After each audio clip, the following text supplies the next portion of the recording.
let's say Marvin, you had a girlfriend, right? Or your wife, you're married and your wife is working. Would you give her Izaka Meza? Yeah, I would.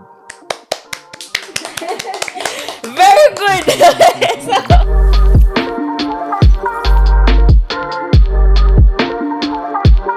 Who is a feminist and how does feminism impact your economic empowerment? Welcome, and this is Richa Han Uganda on the Right Here, Right Now podcast. And we have very beautiful ladies, of course, and a gentleman who's going to be telling us about feminism in Uganda. My name is Dr. Ruth Grace. I'll be the moderator for this podcast today, and it is going to be a very interactive session, and I hope you do enjoy your time with us. So, Tutani Kidewa, Yeah. I think let's go straight with you. Yeah. One must want to know what is about sexual reproductive health, not only women. Well, we should be talking about this. And we wanted to know also, do men also get affected with sexual reproductive health issues and rights? Well, if you want to define sexual reproductive health in your own words, it would be something that empowers someone's body to be one, well, that is in health, physically, emotionally, socially, and everything about you just well. Now, when you add something about reproductive health to it, it means that everything to do with your reproductive health, how you give birth, how you plan to give birth, how you even have sex, how you plan to also have sex should be well and safe. And that is what they call about sexual reproductive health, including your choices and the right to make your choices in regards to your body, whether you're male or female. So diving back to how culture and how men maybe or women are brought up into this world or in our culture settings to think through what sexual reproductive health is. What do you think our culture what do you think about our cultural perspectives in regard to sexual reproductive health? Do they hinder or they actually empower women to go ahead and become independent economically? Personally, I think it's 50-50. Yeah, because you find out like in some cultures, okay, let's say non-cultures, because things have actually changed. But if I say in some families, because families derive from different cultures, so some families have different beliefs and different policies as families. So you find out that if we have a male child, let's say a boy child in the house, and a girl child in the house, Yes. so you find out that the boy child is mostly more privileged to be in the family. Yeah, so Wait a minute, like how?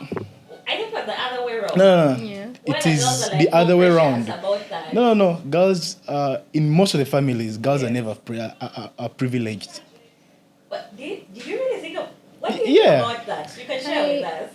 I really don't think that Yes. because things have evolved over time. Okay. Yeah, But because like, do you think that maybe like from personal experiences, from like how we've been raised and like how you have said, of course, there are like rules in every home. I don't know if one of us yeah, had rules. yeah. Like there were very many rules, and then sometimes like in case I have a story like if you're going out, if I was going out like maybe for have a walk, my mom would always have like, where are you going? Yeah, How are you going? yeah. What time do you come Yeah. back and all that? And But it was it's like not my the same brother- thing for your For brother. the boy. Exactly. Yeah. So for the boy, it's like I- okay to move out, but I'm wondering like. I if don't that's- think we should look at that as privilege. I think it was Yeah. just our parents being very cautious because if a girl gets into trouble or faces any kind of hindrance or barriers on the way, I mean the worst could happen if it is rape. That's pregnancy. That's maybe some kind of STI or STD. Yeah, but most of the time our parents were really scared about the girls getting pregnant. Otuswaziza, what will people say? Yeah. STD is pregnancy, not Exactly. So much as there was, some kind of laxity when it comes to the boy child, Yes. I don't think we should look at it as the boy being more privileged compared to the girl. However, in some families, and maybe it's even still happening, they still, take a lot of pride in having boys compared to girls. Yes. But lately, girls have come out to, I don't know, for lack of a better word, to prove that they can, just lead families, lead clans or whatever it is and just make a difference. Because we've found parents who say, nze bannanga abaana abalenzi bansala. Nina omwana wange omuwala alinga mulenzi. I think You Uganda get. has come a long way, and Yeah. I think going back Yeah. to like what you were also sharing with us in like how families and different policies. And I liked how you brought it up. Like in a family, there are policies. What does that mean? It means that even in our own families, Yeah. there's something that governs and controls How we behave. how we behave, how Yeah. we're brought up. Brought up. Yeah. And I think the COVID story like shared a lot how people are saying, oh my God, teenagers are being pregnant. Is it really a problem of the teachers or is it a problem of the parents, in that regard? Yeah. And when she shares about like how of recent like the girls have come out to be that, should we say it is the policy? Is it the policy has made it better? By the way, is anyone here a beneficiary of one of those things like women empowerment things? Yes. Oh, you are? Yes, I'm a beneficiary of one of the policies, or let me say, programs of government. Yes. You know that girls are given a 1.5 extra Yeah. points while going to the university, and That's for all of us, really. yeah. Yeah. So I think I've benefited from that, and I think it has helped many girls access higher education. Yeah. Because when you look at the passing rates nowadays, the girls are actually doing well compared to the boys, and I think that's really great. And we can get back to Marvin, you saying, wow. Yeah. Tell us about that 1.5 in brief. It has brought back sorrowful moments. Yeah. But first, okay, in your view, as Marvin, has it been good? That 1.5. Yes. For the girl child, has it been good? Okay, without my perspective, Yeah. yes. Without your perspective? Yeah. Okay, without your, I think without With his my personal perspective, opinion. because my personal opinion, I was hurt. You are hurt. Yeah, because Did you lose a sport? That's what I was yeah, Ah. yeah, because of a 1.5. Okay, just because of a few points which I didn't have, Yeah. basically, and then somehow a female or a girl child Had an extra 1.5 and went to And yeah, because like in Form 6 we were told that okay, before we knew that girls are supposed to not like really work, but not so much as the boy child. Yes. Yeah, in school. Yeah, because I would always find my fellow mates doing extensive readings Yeah. because they really want to get that spot at the government or at any institution that they want Yeah. to go to. But then I think it's very interesting how you like bring it up. And I'm sorry if you feel like I'm talking a lot, you can tell me to stop. No, it's okay. Because the background of the 1.5 wasn't actually to make the girls lazy. It was to make them read harder and be able to like at least accomplish. Because the story had always been that girls, as long as you say budding like a breast, as long as someone just says like there's a pop-up or something on your chest, or you have your first menstrual cycle, you're automatically seen as a hub for babies. And now you're auctioned out, and that's why also like people have a problem with bride price. Potential bride price. That's a different topic altogether. I mean, that brings a question. Yes. Because if you say that to make them really work harder, Yes, to motivate them. so, I mean, what is there to motivate us? Thank you. And that is where I also think I agree with you. The boy child has been left out. Yeah. So we're at a point where we're now starting to discuss, have we left out the boy child more than we should have? Because at first it used to be like the boys are the ones in school. Yes. But now the platform, and like you have said, is now changing a little bit, and like girls are coming up and she's a beneficiary. I never benefited from that. I did. read through and got my way without the extra 1.5. I did not need it. I am proudly speaking as that, just to show you that it's possible. Like I didn't have to sit on and like wait for an extra 1.5 to actually get there. Like I had to just do it. And now that we are seeing, okay, yeah, there's been improvements. I mean, girl child education. What about the boys? Yeah. I wouldn't get the boys. And brings me back to going back to sexual reproductive health, because we're talking about health. Yeah. Yeah. Do you know why girl child education is important? Yeah. Yes. Okay, why? Marina, you can tell us. Um, In regards to health, there's a very interesting concept behind that. Okay, so I think girl child education is very important because we see that while these girls are being educated, while we are being educated, they're usually subjects that look into sexual reproductive health. At least for primary level, we have science, and for the secondary level, we have biology. Sex. You guys, like, I'm sorry for using the word sex, but I didn't know that curriculum actually had like contraceptives in Yes, it. yes, it We does. liked those things. I just didn't remember we liked them until I had to go back and look at the curriculum. Like, oh, okay. Yes. Maybe. Mwebidi. So it really helps in that for this girl that has had an opportunity to go to school, she's able to know these things. She's able to know that when I start my menstruation, there is higher possibility for me to get pregnant if I have sexual intercourse. She knows that there are contraceptives in case probably of age and I need to use contraceptives to prevent myself from having unwanted pregnancies. So I think education and it also empowers the girls. Yeah. When you have the knowledge, then you are empowered. You know what to do. No one is going to make a choice for you that do this or no one is going to lie to you that you shouldn't have a condom on because probably rubber does this or what, something like that. So I think education is very, very important for the girl child. Yes. Okay. And then do you think that maybe like the boy child should also be educated more, like in those concepts? Yeah, like he Like, said. like we change our talking about sexual reproductive health. It gets very boring when you're always like, women and girls. Women and girls. Okay. Yet, it often takes two to tango. For you to get like a pregnancy or an STI, there has been something. A male and a female. Exactly, like there's a male involved in this whole story. Mm-hmm. So if I find the male is not also empowered, you end up having a scenario where you're having An empowered girl and our yes. not empowered How about the boy. saying that you are too much? Yes. But then, yes. I recently asked, like I have a group of friends who we mostly hang out with. Yes. So I asked them a question, and I'm like, do you think that the next generation of parenthood is going to, how did I phrase it? Okay, it was more like a question of, the next generation of parenthood is going to be, okay, let me just paraphrase it. Like it's going to be worse because of unnurtured fathers and mothers. Yes. So now when you speak about that, it brings me back to that question. And like, so the society right now is putting more effort on empowering the girl child, which is okay. I strongly agree.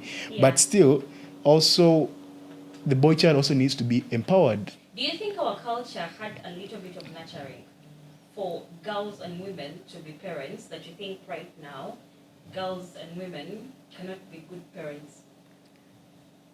No, that's for me. I mean, I dissect it into two, because if you bring girls and women. Okay, girls. Let's just go with girls. I mean, I don't think a girl can make a good mother. But you said it's a You are very process. good. Yeah, it's a person. No. I can defend myself. I can defend So myself. let's say this girl is 18 years now, etc. Okay, right? She's now grown. Yes. Like from what you were saying in regards to like parenting, like the future of parenting, do you think there's a role of culture in having good parents to your children? Or if a girl is too educated and you don't have to go through a nurturing because of culture and etc., she'll be a terrible parent. Like from what you say, that's what I'm sort of like picking up. I just wanted to get just Clarification. Like Okay, let me clarify Yes. to my to my statement. Yes. What I was meaning is because I was looking at I have a cousin of mine. She has, like, I mean, I should say it's a messed up family. Oh my God. Yeah, because the mom Yes. is a busy woman. We are sorry for the cousin. We're not talking about your cousin, but Yeah, I've not disclosed the name. Yes, I yes, won't. yes. So she has grown up, like she was brought up Yeah. like in high school. Okay, what am I saying? Like in boarding school. So her being in boarding school for almost her entire life. Yes. There is no mutual connection between her and the parents. Okay. So and sometimes I agree with charity begins at home. I mean, what a child sees at home Is what they take is up. what they take up. So if I grew up seeing my mom being battered by my dad, and I mean, I would think that person is more okay yes. for me to do to treat my wife or Exactly. the same way. Even the same person like who grows up like and they're female, they're more likely to be like, okay, it happens, it's a normal thing, Yeah. like it's okay to be beaten up and that's yeah. So why I say I made that statement is that because I mean, it's what's happening in this current generation, because parents they tend to think that the more they make the money Yeah. to provide to the luxurious lifestyle for their kids, Yes. there is no need to build that bond, and yet that through building that bond, it's the nurturing that I'm talking about, because Yeah. you might take your child or your girl or boy child to school, and they'll acquire all the levels of education. However, there is still also that mutual connection as the child is growing up, and I mean the things that they see, how the mom is treating them, how the dad is treating them, and even how they are treating each other at home. Marina was burning to add something to the Yeah. conversation in regards to culture. Marina, what are your views about culture? Do you think culture can still bring up the same empowered woman in regards to her sexual reproductive health and also her economic empowerment? Well, I think we all have to appreciate the evolution that has happened with culture. We've Okay. moved away from that culture where the girls were meant to stay home and learn the house chores and then get married off and, A be house chore is that bad? not really. I'm I coming. mean, I'm some coming hate there. doing house chores. I'm Some coming hate there. doing them. Yeah. I hate doing house chores, but I have to do them. Yes. Like I feel like it's a part of personal hygiene. Like if you wake up in the morning and use this dish, why aren't you washing it? Yeah. Like get up and wash it and use it. Otherwise, you're going to be having cockroaches. I fear cockroaches. If you want to kill me, bring one. But like, but like if I don't want the cockroach, that means I have to do my dish. Yes. So I feel like sorry, I interjected. Yeah, it's but like okay. sometimes people assume that okay, for me not to be in order to be like a very empowered person, I shouldn't be able to do like dishes. I shouldn't have to. I should be trying to part about those things. And anyway, go ahead and share with us and tell us more. I don't know if you've attended one of the Nabagereka's Chisakate. Yes, I have. So that's why I was coming, Mm-hmm. and I was saying we have to appreciate the evolution that has happened with culture. We've moved away from the archaic culture, and we are now modern. Mm. But I appreciate that some people have taken the initiative to incorporate culture within our modern society, and that's why I bring in the Chisakate by the Nabagereka Foundation, Yes. and that's a really really good. We were told inside that Chisakate, you go there and then they teach you how to have sex. Is that true? Not really. What is involved I mean, inside? I mean there? that's what I used to hear. No, Everybody else used to hear that. that- Did you ever that's attend one? wrong. No. You never? I've Did you ever hear heard- stories about it? Yeah, that's What did you I hear heard about it? That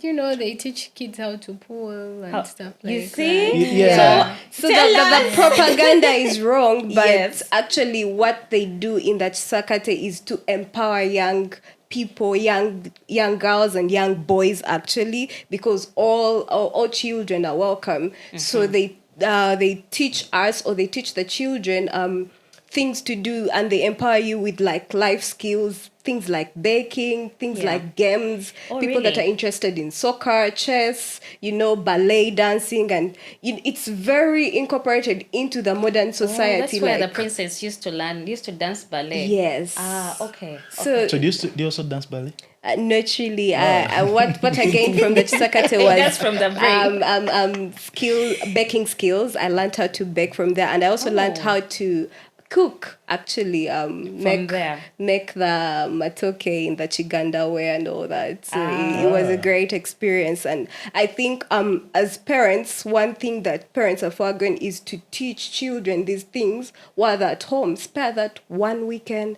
Teach Yeah. her how to make the Let us matoke, not leave the culture Yeah, let's behind. not leave the culture behind. We Yeah. have gone modern, but let us incorporate the culture in the modernity Yeah. that we are. And I think culture builds us, and it's a stronghold of like also like our laws and our reforms in the country.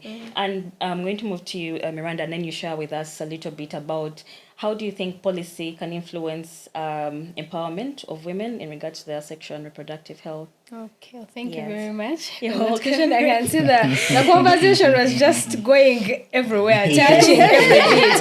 But I We guess have to, and that's the thing Yeah. about sexual reproductive yes, health. you, It is you can't everything. box it Yes. into one thing. Yeah. So of course, to empower women, there are quite a number of policies that we need to strengthen because there are already those that are existing. So I think we just have to work towards ensuring that they are implemented. Okay. So when we look at women in entrepreneurship, most of the time, okay, sometimes people who benefit from these government programs or schemes are already doing fairly okay. And now there's a woman down See, she I thought really the government schemes has are supposed to empower the nothing. ones who are really, really, really down. Well, I think we've been seeing scandals, really. We shouldn't, like Let them pass. be oblivious Yeah. of that, yeah? Because I know there are Okay. still women out there who have missed out on that kamani. Maybe because they don't have things like an ID or they don't know someone. Yeah. So it's important that, the policies in existence make it a little bit easier for this woman who maybe has not even gone to school but is very entrepreneurial to be able to access these finances, because when they do, that means that they can keep their business running. And Are these whatever. funds also available for men? I think PDM is available for PDM everyone. is for everyone. PDM It's for everyone. Yeah. Okay. Yeah. So it should be fair ground for competition. Yes. So if they access these funds, that means I'm they taking grow, notes. and when they grow their businesses, then Yes. that greatly contributes to the economy. Yeah. Additionally, maternal health care services. Yeah. So if these ladies, let's say expectant mothers, young women and girls, if they cannot access these services, then there are high chances that you could lose a life. Pregnancy is the whole thing. Yeah. So it's important that you get all the necessary medical attention that there is, because Yeah. if you don't, then you're dead or you're left sickly or weak. That means you cannot you're not active. Yeah. Brenda, I wanted to you to at least help a young person out there who may be wondering, what is really policy, and how do we break it down for them? They may be wondering, policy is something big. For example, here on the word policy, they think about the laws. Example, like, what do I even need to know about the laws? But is Yeah. policy really the law? And also, what should that young woman out there, the young girl, know out there in regards to their sexual reproductive health, that this protects me? That in Uganda, if I am here and I am female or I am male and I want to access healthcare, is there a policy that allows me to actually access the healthcare? What should that young person know? Yeah, so the one thing that I'd love us to know is that health is a human right. It's a Yes. basic human right. Very important. And in our constitution, health and access to health is very recognized.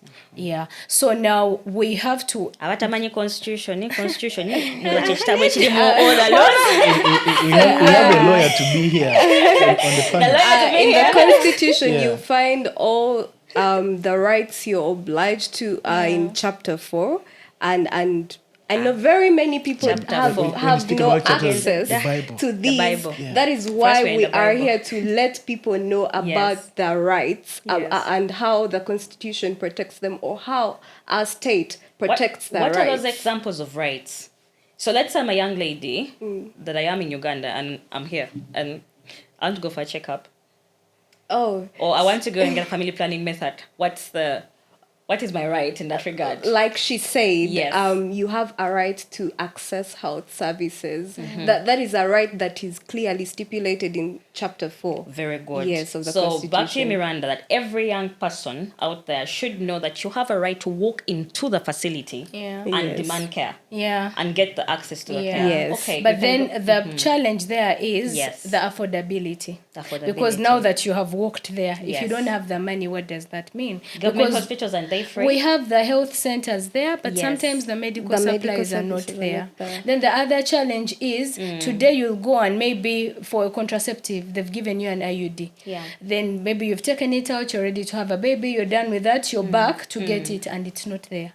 Then maybe they're referring you to take something else. Yes. But if you have money, you can say, okay, if there is no IUD, let me go somewhere else where I can what? Where Yeah. I can get it. So that's why it's important. Sorry, it's okay. That's why it's important Yes. for our government and line ministries to ensure that these medical supplies are actually Available. there. Okay, within the facilities. You Yeah. had something. Yes, to I add. think coming back to her point of where someone needs money to access these medical services, since most of them are not in the government facilities, that pushes us back to financial independence of the women and the men as well. Yeah. So if we can empower these women and also empower the men to be financially independent, I think we can... financial independence. yes, A new term. financial independence. Would you give, let's say, Marvin, you had a girlfriend, right? Yeah. Or your wife, you're married, and your wife is working. Would you give her Izaka Meza? Yeah, I would.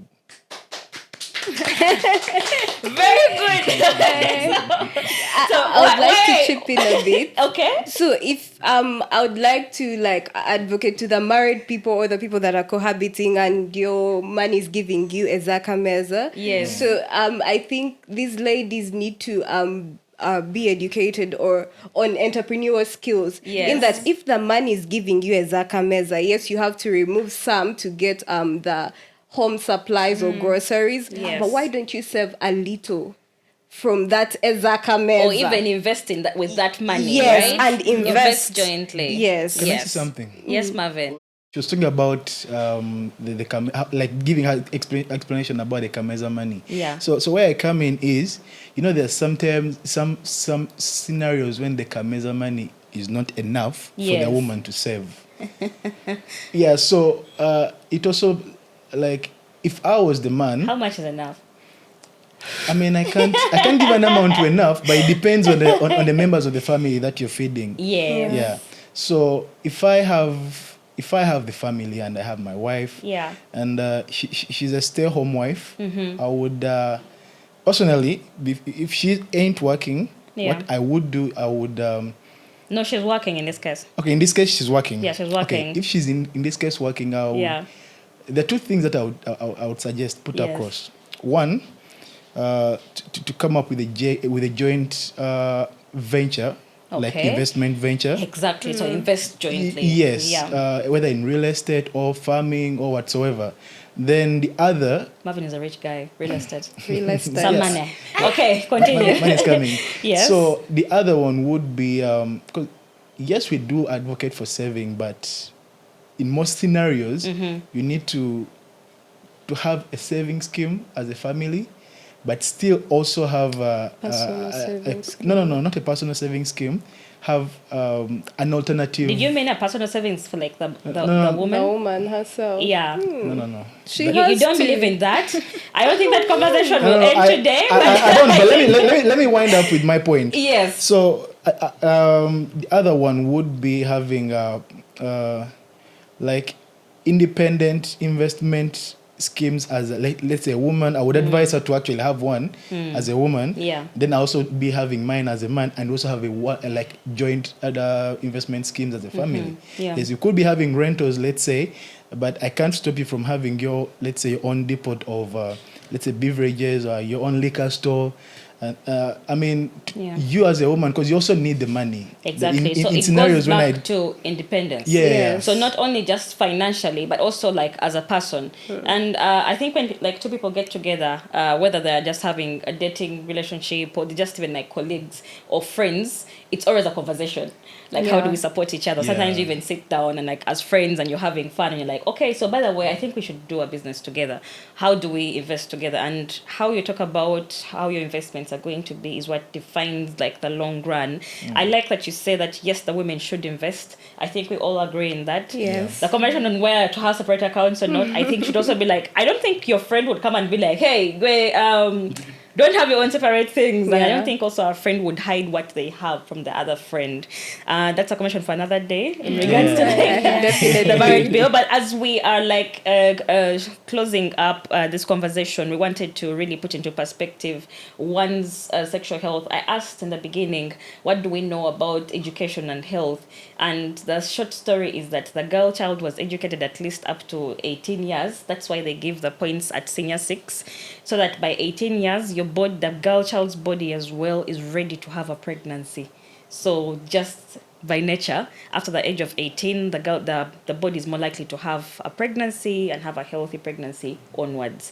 So hence the need to push the girl to at least finish senior 6. That was the push. Have a healthy girl, a healthy lady. That means also going to end up having a healthy relationship and then also having a healthy baby. As we close up, what are your thoughts about social media of today and empowering the girl child in regards to their sexual reproductive health? I think social media has been a great avenue for spreading information on sexual reproductive health and rights. Yeah. We know, there have been certain cases of misuse of social media, but to a greater extent, I think it has been a great avenue because we see organizations like Richer Hand Uganda, Reproductive Health, SRHR Alliance, and SEHAD. That's where they disseminate this information to the young people, because we know very many young people are always on their phones, and they would easily access this information via phone other than physical interaction. So I think social media has been a really, really great avenue that some people actually get to know about these things through TikTok, X, Instagram. And when you mention like TikTok, there is this trend that's going on where there's like a sound by a lady, I think it's called Labor, where you talk about like how women have come like a very long way, and everyone shares their story, and how they say, if I hear a girl this sound, or if I hear a girl scream for help, then I'll run up to her. I think it shows the empowerment, and also empowers someone, even if it's a young girl out there that's like torn apart, like in her choices, and she's like, oh my god, I'm confused about what's happening right now, what should I do? Or someone says, no, just run. Also, I'd like to add, it creates community, because you know, you talk to these people, and sometimes you might have even never met them, or you might never meet them, but there are instances where when someone says they're going through something, you see a group of women, usually it's women, I don't know about the men, but it's very easy for women I've seen some to come together. And I think parenting podcast, there's a dad's podcast where they talk about how it's been challenging to be a dad, and how they also love moving with their toddlers and their babies. I think it's very beautiful. Like, it shows the other side that people never used to see. Like how men can get engaged in the upbringing of their children, and like dads loving being dads. Please, Miranda, wrap it up for us, and also from the Sexual Reproductive Health Rights Alliance. Share with us your parting shots. What I'd like to say is that it's really, really important to empower women. And, you know, when they have access to SRHR services and information, then they're able to make informed decisions. I'm going to take a little bit, longer, but I just wanted to talk about the burden of having kids. Not burden in like it's a bad thing, but at the end of the day, your life changes, Our friends share these stories with us. They tell us, now I can't just leave home if I have a toddler. I have to ensure that they're okay. So if you give birth to more than 2, 3 kids, depending on your finances, then you're in for it. And we can see how the economy is. So, and that could even bring about domestic violence. You can never know, because sometimes men will say, I thought you were on the pill. Why are you stressing me? I thought you're an adult, but you're 2 people having sex. So, it brings that whole chaos in the home. And then again, for those young girls and women who are not ready, what does that mean? Unsafe abortions. Unsafe abortions, that means death. If, that's the worst that can happen. So it's important that young women and girls have access to this information, to these services, so that they're able to take care of themselves. It helps them learn how to put themselves first, for lack of a better word. So if you are in the right headspace, you are healthy, you've taken care of yourself, then you're able to contribute to, the economic development. You're able to thrive. If it is school, you can go to school. If it is work, you're showing up every day, because we also know how some workplaces don't want women around. They're like, you're gonna kuzara. And when you go for interviews, the first question they ask you is, are you pregnant? Exactly. Okay. And I think that's why you also shared. Thank you very much for sharing. Why you also shared with us and say that the different policies have been put in place to support. And when you see working environments as well, offering for things like paternity leave, maternity leave, or now we're even advocating for menstrual leave. Menstrual leave? Yes. To provide a work-life balance. Every month. Oh yes. And you go and have some leave. So they're advocating for all that. It's like policy provides space. And like you have said, children are a blessing, really. And do they have a toll that they bring onto someone's life? The answer is yes. And do people have to be there for their kids? Yes. Okay, both men and women. So how do we provide supportive environment? And that goes back to also policy and how do we show how we can improve. For example, if I go to a workplace and I'm a breastfeeding mother, do I have a breastfeeding workplace? Or if I'm the one in charge in a place, whether I'm a man, whether it's a man or a male, I recognize that I'm working with female colleagues and they need this assistance. I think in some countries, I think in the US, also trying to now push for like, I think IVF procedure leaves, etc., because it takes a whole toll on the family. Like on the body, on the family as well. So like, do I provide that for my employees? And that comes from knowing and empowering someone with information. As we close this off, I wanted to say thank you very much for watching the podcast, and we appreciate all your comments that you're going to give us in regards to what is your feedback. What do you think about women, feminism, and sexual reproductive health in regards to empowerment of women and girls? Do you believe the 1.5 was very important? Do you believe the boy child also needs the 1.5, or we should just remove it? 2.4. So there's very many thoughts about that. But as we close up, we want to say that culture is a very strong stronghold of our community as Ugandans, as we are being brought up. We should never leave that behind. We should also appreciate that times have changed, and also recognize that a girl child can be something that we hoped they would be and also contribute to society. Men have a role to play in this and also empower the women. We should not have women just out there waiting down to sit and wait for the man to only provide. Whereas the man is the provider, as the Bible says, for those who believe in the Bible. Let us see how do we even support the men to provide as well when it comes to two people being one. And thank you very much for watching. Don't forget to follow our pages, Richer Hand Uganda and Dr. Ruth Grace on TikTok and also on YouTube. Peace out, and it's been lovely to have you guys. Till next time. Bye-bye. Bye.